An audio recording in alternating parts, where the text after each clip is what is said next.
सोचिए, साल 2023 भारतीय संसद के इतिहास में एक बहुत बड़ा दिन था। वो एक ऐसा कानून पास हुआ जिसका जश्न मानो पूरे देश में मनाया गया। एक ऐसा वादा जो ना जाने कितने दशकों से अधूरा पड़ा था, उसे आखिरकार मंजूरी मिल ही गई। पर सवाल यह है कि क्या ये जीत उतनी ही सच्ची है जितनी हमें दिखाई दे रही है? इस कानून का नाम था नारी शक्ति वंदन अधिनियम। मकसद लोकसभा में महिलाओं के लिए 33% सीटों का आरक्षण। और जानते हैं सबसे बड़ी बात क्या थी? इसे एक सुर में मतलब सर्वसम्मति से पास कर दिया गया। एक पल को तो ऐसा लगा जैसे भारतीय राजनीति में सच में एक नए दौर की शुरुआत हो गई है।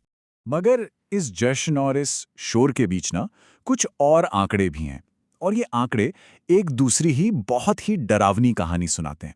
देखिए, नेशनल फैमिली हेल्थ सर्वे हमें बताता है कि भारत में करीब-करीब 32% शादीशुदा महिलाओं ने अपनी जिंदगी में कभी ना कभी घरेलू हिंसा झेली है।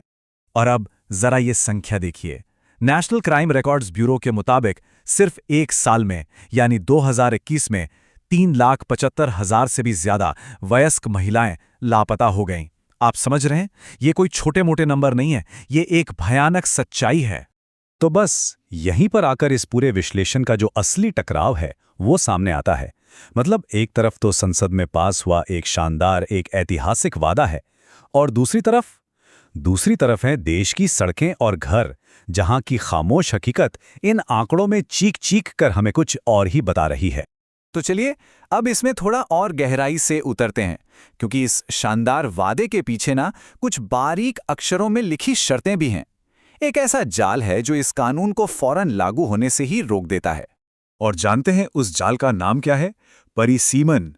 सुनने में ये एक बहुत टेक्निकल टर्म लगता है ना? लेकिन असल में महिलाओं के 33% कोटे का पूरा भविष्य इसी एक पेचीदा और लंबी प्रक्रिया से सीधा सीधा जुड़ा हुआ है। मतलब साफ है, जब तक देश में एक नई जनगणना नहीं हो जाती और उसके बाद ये परिसीमन का काम पूरा नहीं हो जाता, तब तक ये आरक्षण लागू हो ही नहीं सकता। हाँ, अप्रैल 2026 में एक कोशिश जरूर हुई थी कि इसे परिसीमन से अलग कर दिया जाए, पर वो कोशिश भी नाकाम रही। यानी इंतजार अभी बहुत लंबा है। अब यहाँ एक बहुत ही दिलचस्प मोड़ आता है।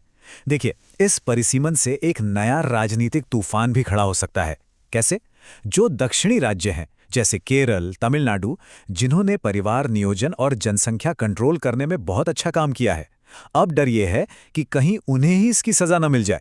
मतलब लोकसभा में उनकी सीटें कम हो सकती हैं।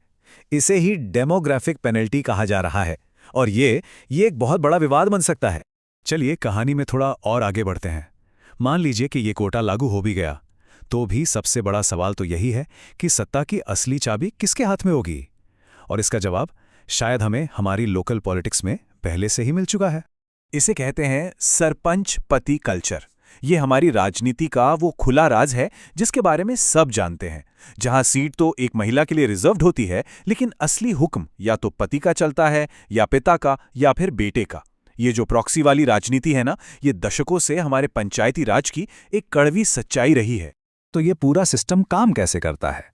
होता यह है कि महिला सिर्फ एक रबर स्टैम्प बनकर रह जाती है, जबकि असली ताकत, सारे फैसले और यहां तक कि सारा फंड, सब कुछ उसके घर के पुरुष सदस्य के हाथ में होता है। मतलब सिस्टम महिला नेतृत्व को सिर्फ कागज पर रखता है और असलियत में उसे पूरी तरह से खोखला कर देता है। तो यहाँ एक बहुत ही सीधा और गंभीर सवाल खड़ा होता है। क्या ये नया कानून लोकसभा में सांसद पतियों या सांसद पिताओं की एक नई फौज खड़ी कर देगा? क्या महिलाएं सिर्फ अपने परिवार के पुरुष नेताओं की सीट बचाने का एक जरिया बन के रह जाएंगी? अब बात करते हैं एक बेहद गंभीर और कह सकते हैं कि एक खोजी पहलू की। ये वो पहलू है जो राजनीतिक सत्ता, हिंसा और उस सिस्टम को एक साथ जोड़ता है। वो सिस्टम जो ताकतवर अपराधियों को बचाने के लिए जाना जाता है। ये मामला है अंकिता भंडारी का। महज 19 साल की एक लड़की, जिसकी हत्या सिर्फ इसलिए कर दी गई क्योंकि उसने एक ताकतवर आदमी के वीआईपी मेहमान को खुश करने से मना कर दिया था। यह केस हमें आईना दिखाता है कि जब अपराधी का ताल्लुक सत्ता से हो तो पूरा सिस्टम कैसे बर्ताव करता है।